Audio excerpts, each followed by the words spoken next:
Irmãos, eu quero falar com os irmãos nessa noite acerca deste tema tão importante para a nossa vida, que é a justificação pela fé em Cristo Jesus. Nós lemos em Romanos capítulo número 3, que Paulo ele está doutrinando uma igreja, ensinando um povo, ministrando este povo a viver a realidade do reino de Deus, a viver de fato o cristianismo que nasceu em Jesus Cristo, e não um cristianismo mesclado por uma filosofia grega, ou uma ideia romana, ou conceitos judeus, não, mas o cristianismo que nasceu no coração de Jesus, que Jesus trouxe para nós, sem qualquer tipo de mistura ou mescla com filosofia, compreensão, entendimento, mas Paulo trouxe uma sã doutrina para esta igreja, conhecida como a igreja de Roma, a carta de Paulo aos romanos. É bem provável que seja um povo que foi tocado por Deus pela pregação de Pedro ali em Pentecoste, quando estava indo em Jerusalém, ou cristãos que foram dispersos diante da perseguição e se refugiaram ali em Roma.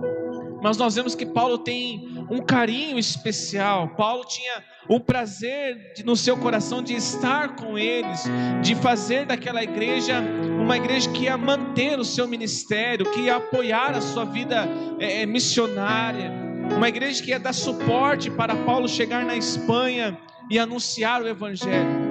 E Paulo começa a doutrinar esta igreja. Paulo começa a trazer fundamentos para a igreja. Paulo começa a trazer a base para a igreja, porque não existe uma vida cristã sem uma base, sem uma estrutura, sem algo sólido, verdadeiro, sem um fundamento, sem um apoio, não dá. Se a nossa vida ela se fundamentar em movimentos, em ajuntamentos, se a nossa vida se fundamentar apenas nisso, naquilo que nós gostamos de ver, que admiramos, que achamos bonito, a nossa vida fica muito vaga, muito vazia e muito propícia ao erro. Mas quando nós fundamentamos a nossa vida na palavra, em Deus, na sua justiça, na sua verdade, nós vamos sim, em nome de Jesus Cristo, viver coisas extraordinárias. Vamos sim ser cheios do Espírito Santo de Deus. Vamos sim alcançar lugares altos em Cristo, ser tocados pela glória de Deus, mas com fundamento, com estrutura. E esse fundamento não vai deixar que a igreja venha inchar, mas esse fundamento vai nortear a igreja para que a igreja venha crescer de fato, crescer em graça, crescer em conhecimento. A Bíblia fala no livro de Atos, capítulo 9, o versículo número 31, que a igreja crescia, a igreja se multiplicava, a igreja estava sendo perseguida, os cristãos estavam sendo mortos, mas mesmo com tanta perseguição, a igreja crescia, a igreja avançava, porque tinha fundamento. O Lucas é bem claro em registrar que a igreja crescia andando no temor do Senhor. Era uma igreja com propósito, com fundamento. E quando nós falamos de justificação, nós estamos falando de fundamento para a nossa fé, a nossa vida cristã.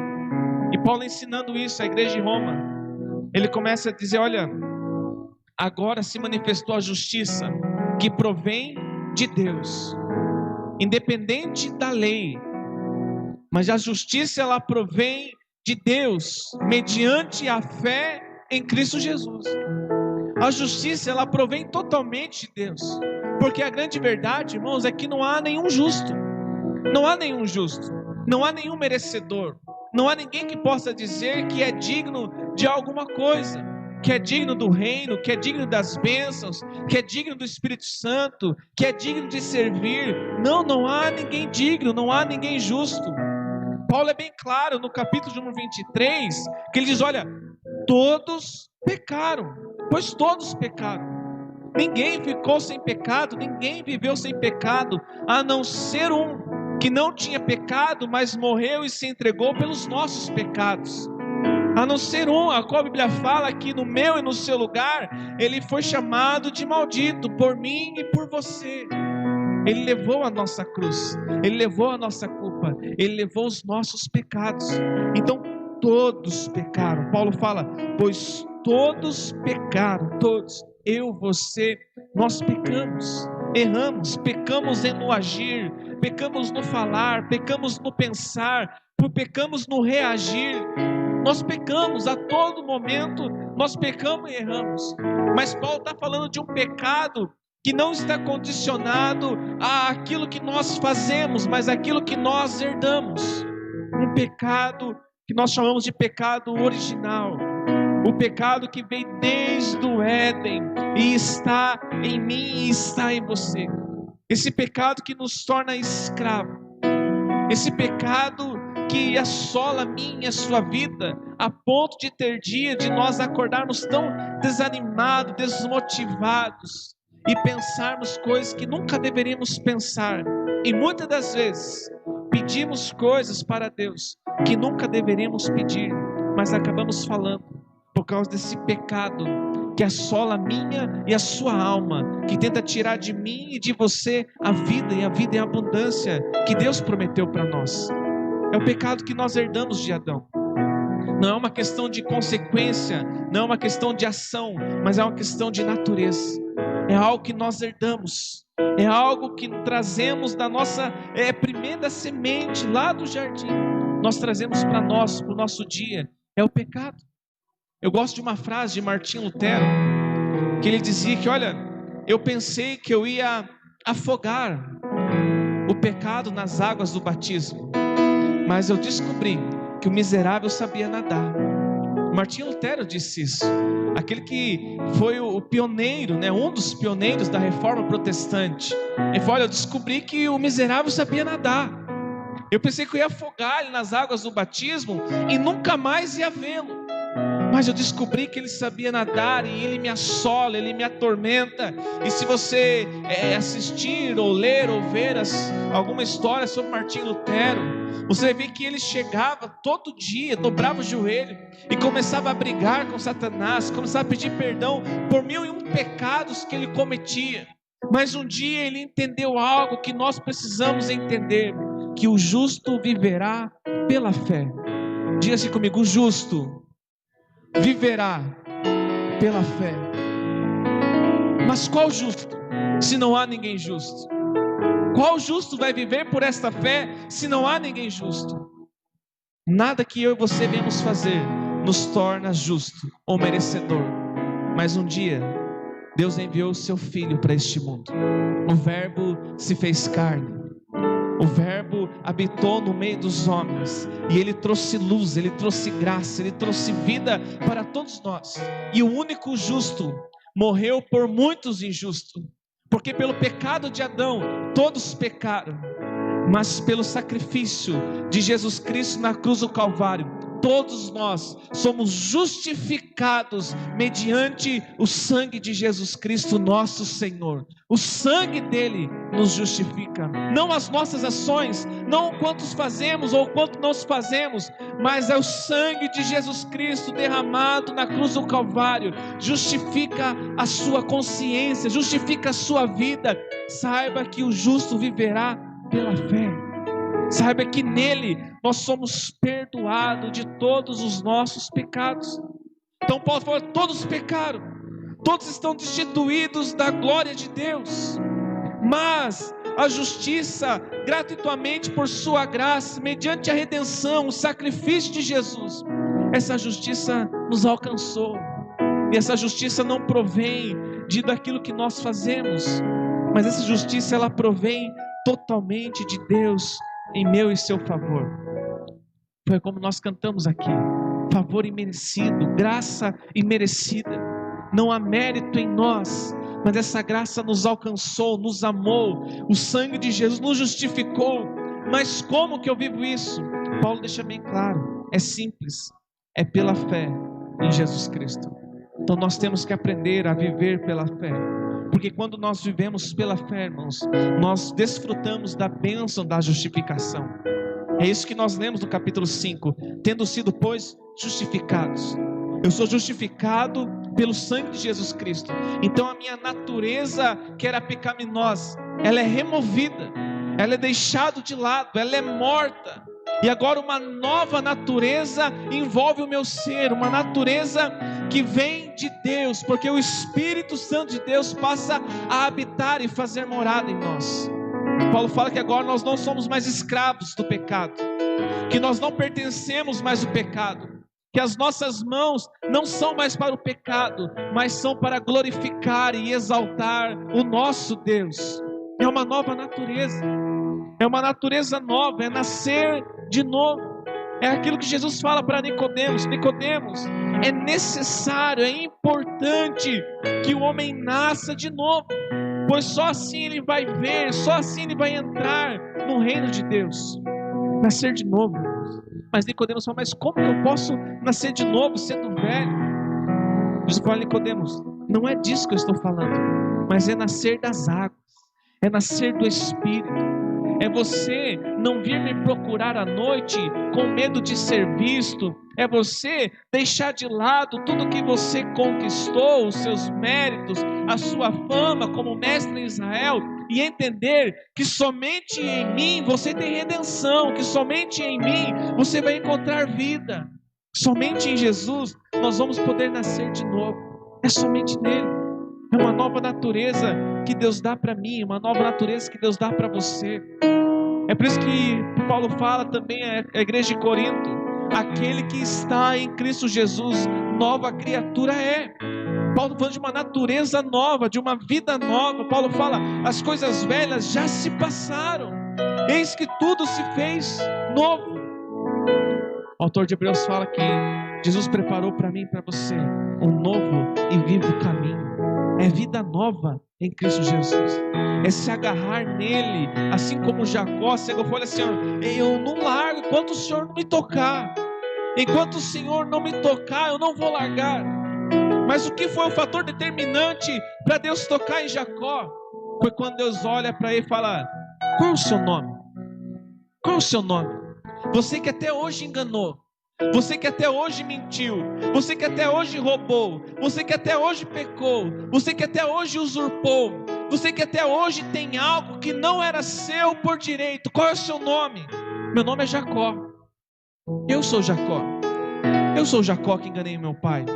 Eu sou Jacó que pequei, que errei, que falhei. Eu sou Jacó que tirei proveitos.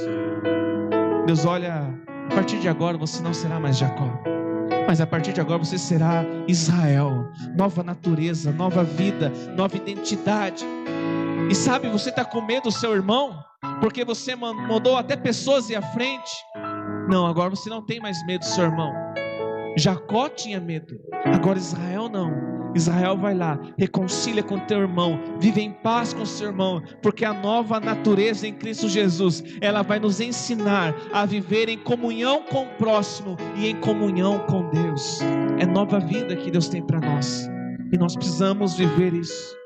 Precisamos entender que há essa nova natureza, essa nova vida, a bênção da justificação pela fé em Cristo Jesus. E Paulo fala de algumas coisas aqui muito importantes. Paulo fala: tendo sido, pois, justificados pela fé, temos paz com Deus.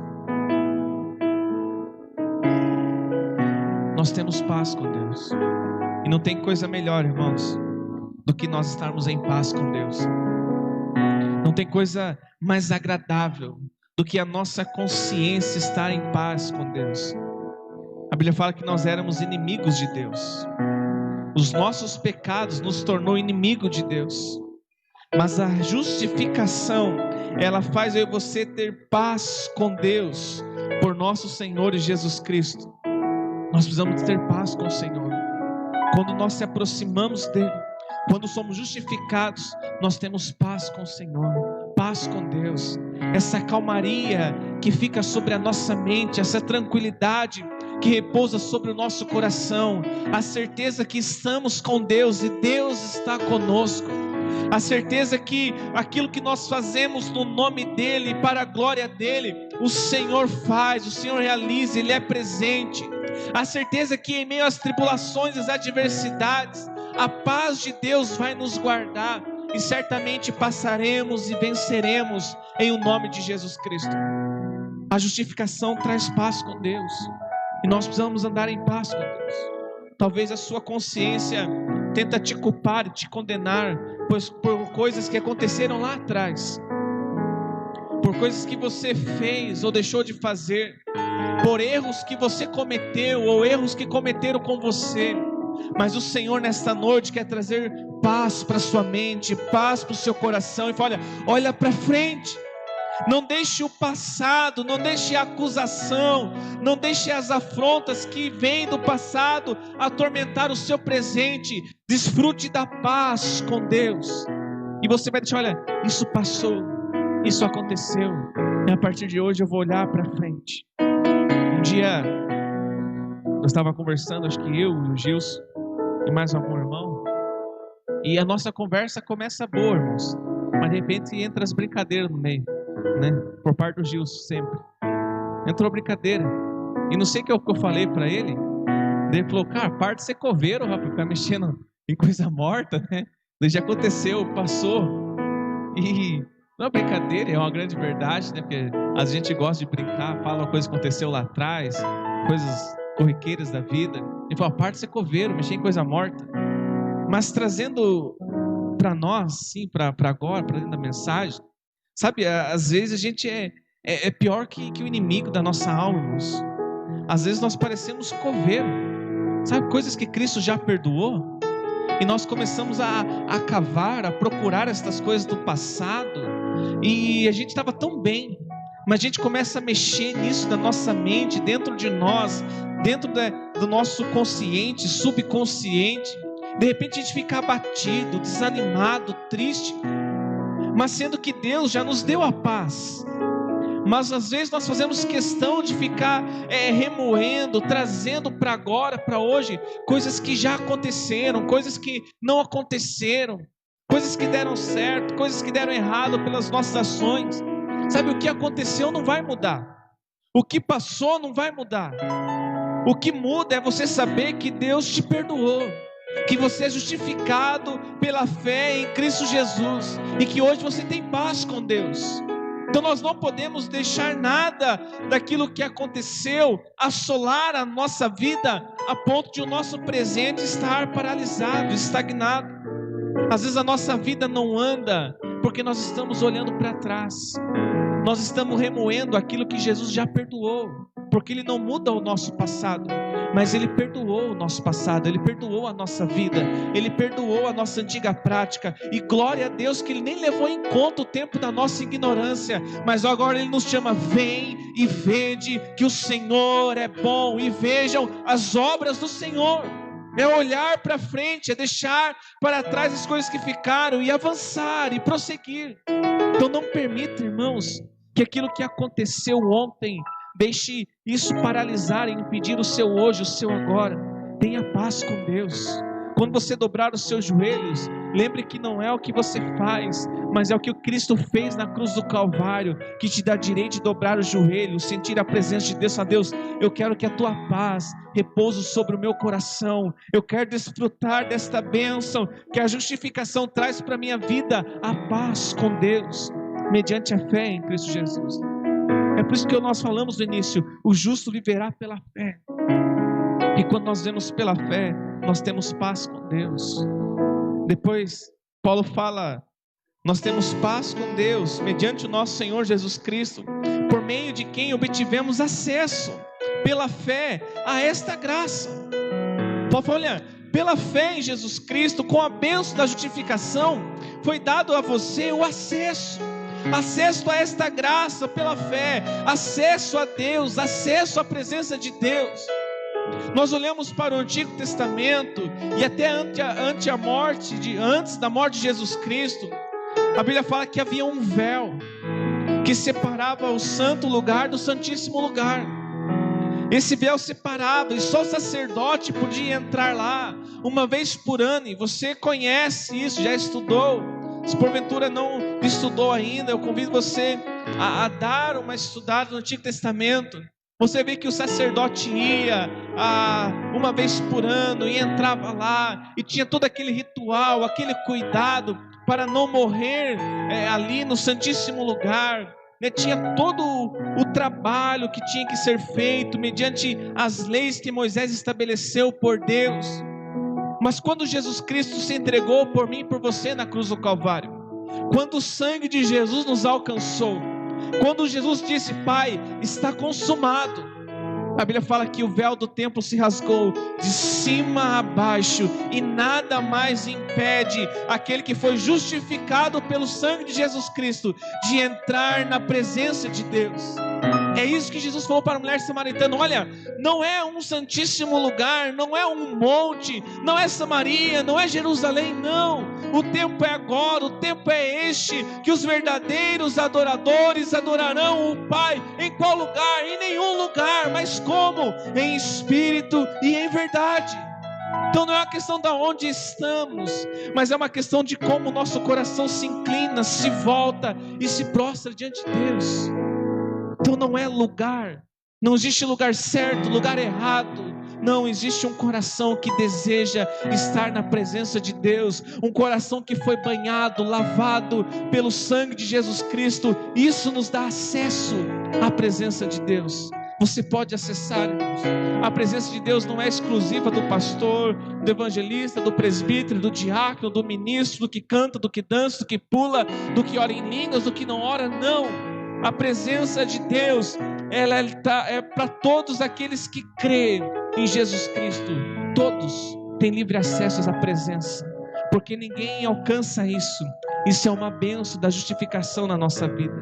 É por isso que Jesus disse: olha, quando vocês forem orar, não seja como os fariseus, que gostam de orar nas praças, gostam de levantar as suas mãos em público e dizer que estão orando, que estão intercedendo, que estão fazendo. Não precisa disso. Jesus está dizendo: olha, vá lá no seu quarto, feche a porta, entra, dobra o seu joelho, ore ao Pai que está em secreto, porque o Deus que te vê em secreto te recompensará. É tão interessante nós olharmos esse texto, que a Bíblia fala que o Deus que está no secreto, o Deus que te vê, vai te recompensar. Então Deus está lá, Deus vai te ver e Deus vai te abençoar, quando o seu coração não tiver nenhum outro interesse a não ser a presença dele. A censura não é a oração em público, a censura é um coração querendo receber louvor humano, querendo receber galardão terreno, querendo receber aplauso das pessoas que vê com os olhos carnais. Mas a motivação correta e certa, Jesus disse, é quando você faz para Deus, quando você deseja a Ele, você certamente será ricamente abençoado, recompensado pelo Senhor. A Bíblia fala que Salomão pediu sabedoria, e lendo 1 Reis, nós vemos que a todo momento Davi fala que Salomão era um jovem sábio.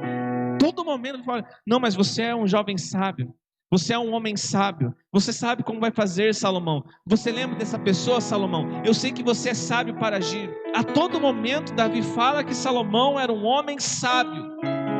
E quando Salomão tem um sonho, e Deus aparece para Salomão no sonho, Salomão, sendo sábio, ele pediu sabedoria a Deus, e Deus concedeu sabedoria, concedeu aquilo que ele pediu. E Deus disse: olha, Salomão, porque você não pediu vida longa, porque você não pediu riquezas, porque você não pediu fama, tudo isso eu vou acrescentar na sua vida, tudo isso eu vou te dar.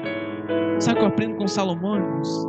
Que o nosso coração tem que estar totalmente voltado para Deus e nele. O nosso coração tem que estar alinhado com o propósito de Deus. Salomão era um homem sábio, mas ele precisava de uma sabedoria divina para exercer a função que Deus colocou. Quantas vezes nós somos pessoas sábias, pessoas inteligentes, mas para exercer aquilo que Deus nos chamou para exercer, não é o que aprendemos, não é o que sabemos, não é o que lemos, mas é a graça, é a unção, é a boa mão de Deus sobre a nossa vida que vai fazer toda a diferença. Então nós temos que pedir aquilo que de fato está alinhado com o propósito, e aquilo que necessitamos, precisamos, Deus vai preparar, Deus vai fazer, Deus vai dar. Então todos nós temos livre acesso à presença de Deus. Põe a mão no seu coração, feche seus olhos. Quero que você grave no seu coração isso, que pelo sangue de Jesus Cristo na sua vida, você tem livre acesso à presença de Deus. É importante pessoas orar por você. É importante pessoas interceder por você. É muito importante a oração pastoral sobre a sua vida. Mas você tem livre acesso à presença de Deus. Você pode sim dobrar os seus joelhos e clamar por Ele, chamar por Ele. E você pode sim viver algo muito além de apenas dobrar o joelho e falar. Você pode dobrar os joelhos, falar, mas também ouvir a voz do Senhor e sentir a presença do seu Pai envolvendo o ambiente que você está chamando e clamando por Ele, em nome de Jesus Cristo. Terceira bênção da justificação. Primeira, ela nos traz paz com Deus. Ela nos traz acesso a Deus. E ela fala de uma esperança vindoura. Agora estamos firmes e nos gloriamos na esperança da glória de Deus. Paulo está falando, há uma esperança ainda maior. Há uma esperança em Deus que sobrepõe tudo aquilo que nós vemos, tudo aquilo que nós desfrutamos, tudo aquilo que nós alcançamos aqui mediante a sua bondade e graça. Mas há uma esperança muito maior. Há uma esperança que vai muito além. Essa esperança da glória de Deus. O nosso coração, irmãos, tem que ser inflamado por esta fé, por esta esperança, por este fogo que nos torna mais apaixonados pelo Evangelho e pela pessoa de Jesus Cristo. A certeza que um dia nós veremos a glória de Deus, que nós o veremos assim como Ele é, que este mundo passageiro, que esta vida passageira, tudo isso um dia cessará, mas nós vamos viver uma eternidade com Deus. Nós vamos viver algo que vai além da nossa compreensão. Nós vamos viver algo que vai além daquilo que João escreveu em Apocalipse. João escreveu que as ruas são de ouro, mas eu acredito que ele viu aquilo que Deus permitiu ele ver através daquela visão. Falou, olha, isso é tão lindo, mas não tem nada na terra que eu possa comparar. E ele compara algo tão lindo com o ouro, que era o que ele tinha de melhor para comparar. Mas eu creio que o céu é muito melhor, vai muito mais além do que pedras preciosas que nós podemos colocar como algo valioso, bonito. O céu vai muito mais além. Há uma esperança da glória de Deus. Essa esperança tem que manter viva o nosso coração. A esperança de uma eternidade, uma esperança de um lugar onde João fala que não haverá mais choro, não haverá mais tristeza, mas o Senhor, o nosso Deus, enxugará toda lágrima. Uma esperança deste lugar onde essa natureza que nós falamos, que era uma natureza de pecado, essa natureza já não vai mais existir, porque o nosso corpo será glorificado, o nosso corpo será transformado, e nós vamos viver como o Senhor planejou desde o início, nesta eternidade. Mas ele fala no seu sermão profético, aquele que permanecer até o fim. Nas suas cartas, igrejas, aquele que vencer, aquele que continuar, aquele que lutar até o final, aquele que não desistir. Ele está falando de mim e de você. Olha, é necessário, você quer desfrutar dessa esperança, você vai passar por 1001 tribulações, mas saiba que essa tribulação é para gerar em você a perseverança. E quando nós somos justificados pelo sangue de Jesus Cristo, pela fé em Jesus, nós perseveramos e precisamos perseverar. Nós não podemos ser um povo que vive oscilante, que aumenta ritmo e diminui ritmo. Esses dias eu inventei de caminhar com a minha esposa e minha irmã, e a gente começou a caminhar, irmãos. Daí você começa num passo, a gente foi caminhando devagarzinho ali andando.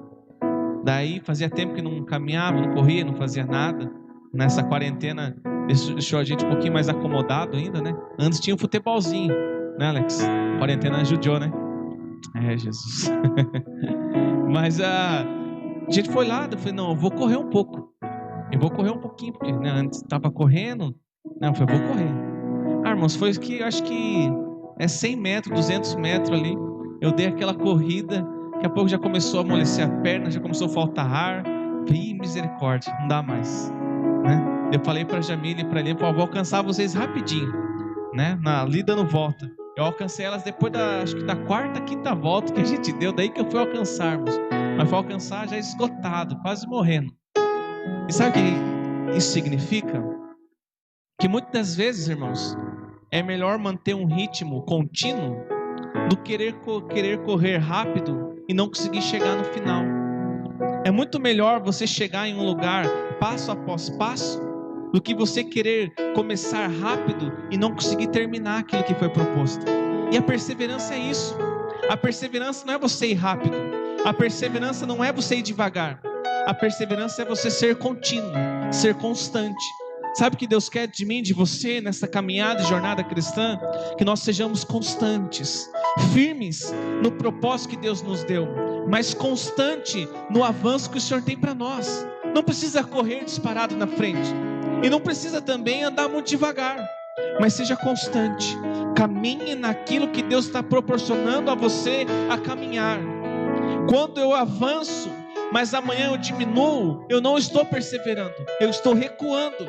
Ainda que eu continue, se eu não estou no ritmo que era para eu estar, isso não é perseverança, isso é recuar, é andar para trás. Porque perseverar é você manter o ritmo, ou você aumenta ou você mantém, nunca volta. A partir do momento que você aumentou o ritmo um dia, você nunca mais vai conseguir viver fora daquele ritmo. Sabe como posso provar isso para você? Se você um dia, em uma semana ou em um mês, você conseguiu jejuar mais daquilo que você tinha jejuado todos os anos da sua vida, você conseguiu ler a Bíblia mais do que você estava lendo todo o tempo da sua vida, você orou como nenhum outro mês você orava, e se no outro mês você não manter isso, ou você não aumentar isso, você vai estar recuando, e você vai começar a ser assolado pela sua própria consciência. O seu próprio eu vai começar a falar, olha, você pode fazer mais, você pode dar mais. Você fala, mas eu estou indo, você está indo, mas você acha que está indo, mas na verdade você está recuando, andando para trás, porque a perseverança é quando você mantém. Por isso que é melhor, irmãos, dar passos conscientes do que se aventurar com atitudes loucas e não conseguir manter o ritmo, não conseguir manter aquilo que muitas das vezes nós mesmos estabelecemos, coisas que Deus não pediu, mas nós queremos fazer, e isso não é errado. Assim como Deus não pede para ninguém fazer um voto, mas fazer voto traz bênção para as nossas vidas. Mas antes de fazer o voto, olhe se você vai cumprir, para não ser chamado de tolo. Salomão fala isso nos seus provérbios. Então a perseverança é quando você mantém ritmo. Não, hoje eu estou andando 2 passos, eu vou continuar andando 2 passos, até Deus me dar graça para conseguir dar 3 passos. Mas nunca mais eu vou dar 1 passo. Nunca mais eu vou dar meio passo. E se um dia eu der 3 passos, nunca mais eu vou dar 2 passos. Ou eu mantenho, ou eu avanço. Este é o propósito da perseverança na nossa vida. É manter aquilo que Deus colocou em nossas mãos e avançar em o nome de Jesus Cristo. Sempre quando você persevera, o Senhor vai aprovar o seu caráter. O Senhor vai provar e aprovar o nosso caráter. A todo momento e a todo instante, o nosso caráter é aprovado por Deus. A bênção da justificação, irmãos, além de trocar a nossa natureza, ela vai moldando o nosso caráter. Ela vai mudando o nosso caráter, né? Porque o caráter é a formação de tudo aquilo que nós vivemos até hoje. Mas quando nós encontramos com Cristo, nós começamos a ver uma vida nova. O nosso caráter ele vai sendo moldado, transformado por Deus. Se coloque de pé em nome de Jesus Cristo. Vamos ceiar, irmãos. O tempo já está indo. E aí Paulo vai finalizando dizendo que Deus ele mostrou este amor por mim e por você. Olha o quanto Deus te ama. Olha o quanto Deus te ama. Esse amor que é imensurável. Esse amor que é incondicional. Deus prova o seu amor para mim e por você, quando Cristo morreu em nosso favor, quando ainda éramos pecadores. Cristo não morreu por mim e por você quando nós estávamos na igreja, ou quando nós pensávamos em fazer coisas boas, não. Ele morreu por mim e por você quando ainda éramos pecadores. Mas tudo isso que nós falamos acerca da justificação, elas nos livra da ira de Deus e nos permite viver uma vida de salvo em Cristo Jesus. E mediante a tudo que recebemos, o que é mais valioso é a reconciliação com o Pai. Nós somos reconciliados com Deus. Nós podemos ser chamados de amigos de Deus. Foi nos dado o direito, mediante a nossa fé em Cristo Jesus Cristo, de sermos chamados filhos de Deus. Amém, meus irmãos?